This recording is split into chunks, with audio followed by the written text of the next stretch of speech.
তৃণমূল চোর আর তোমরা চালন কিনা ছুঁচের দোষ ধরে, লজ্জাও করে না। লজ্জা ঘৃণা ভয় তিন থাকতে নয়। হরিরামপুরের সভা থেকে স্বরাষ্ট্রমন্ত্রী অমিত শাহকে ফের একবার নিশানা করলেন মমতা বন্দ্যোপাধ্যায়। তৃণমূল চোর, চালন কিনা সূচের দোষ ধরে, যার এক কান কাটা থাকে তার দু কানও কাটা থাকে। সবাইকে ভয় দেখাতে বলছে। আমি 15 দিন বাংলায় থাকবো, 365 দিন বাংলায় থাকলেও কিচ্ছু যায় আসে না। হরিরামপুরের সভা থেকে ফের অমিত শাহকে নিশানা করেছেন মমতা বন্দ্যোপাধ্যায়।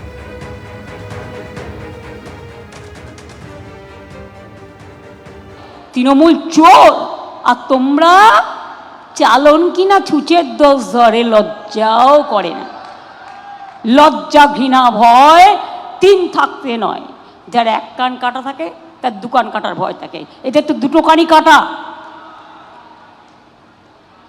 কত বড় নেতা সবাইকে ভয় দেখানোর জন্য বলছে হাম 25 দিন বাংলা মে রহেগা।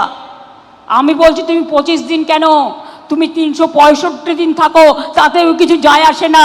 তোমার মুখ লোকে যত দেখবে তত ভোট কাটবে। তোমার মুখের মধ্যে অত্যাচারের চিহ্ন, স্বৈরাচারের চিহ্ন, দাঙ্গার চিহ্ন, এটা মাথায় রেখো। ভোটের দামামা বেজে গিয়েছে, প্রচার চলছে জোর কদমে, আর সেই প্রচার মঞ্চ থেকেই আক্রমণ পাল্টা আক্রমণ অব্যাহত। হরিরামপুরের সভা থেকে ফের একবার অমিত শাহকে নিশানা করলেন মমতা বন্দ্যোপাধ্যায়। তিনি বলছেন 365 দিন বাংলায় থাকলেও কিচ্ছু যায় আসে না। অমিত শাহর মুখ লোকে যত দেখবে তত ভোট কাটবে। তোমার মুখে অত্যাচারের চিহ্ন, স্বৈরাচারের চিহ্ন, দাঙ্গার চিহ্ন, এভাবেই অমিত শাহকে ফের একবার নিশানা করলেন মমতা বন্দ্যোপাধ্যায়। হরিরামপুরের সভা থেকে এভাবেই কেন্দ্রীয় স্বরাষ্ট্রমন্ত্রীকে নিশানা তৃণমূল নেত্রী মমতা বন্দ্যোপাধ্যায়। তৃণমূল চোর, চালন কিনা সূচের দোষ ধরে, যার এক কান কাটা থাকে তার দু কানও কাটা থাকে। নিশানা মমতা বন্দ্যোপাধ্যায়। এই মুহূর্তে আমরা টেলিফোনে যোগাযোগ করে নিয়েছি বিজেপি সাংসদ রাহুল সিনহার সঙ্গে। রাহুল বাবু, হরিরামপুরের সভা থেকে মুখ্যমন্ত্রী মমতা বন্দ্যোপাধ্যায় ফের একবার অমিত শাহকে নিশানা করে বলছেন তিনি 365 দিন বাংলাতে থাকলেও কিচ্ছু যায় আসে না। তার মুখে লোকে অত্যাচারের চিহ্ন, স্বৈরাচারের চিহ্ন, দাঙ্গার চিহ্ন দেখে। দেখুন, ব্যাপার হচ্ছে যে অমিত শাহ ওষুধ কাজ করতে শুরু করেছে, মুখ্যমন্ত্রীর এই আস্ফালন থেকেই স্পষ্ট হচ্ছে। এতে বোঝা যাচ্ছে ওষুধে কাজ দিচ্ছে, কারণ ওষুধের নিয়মিতাই।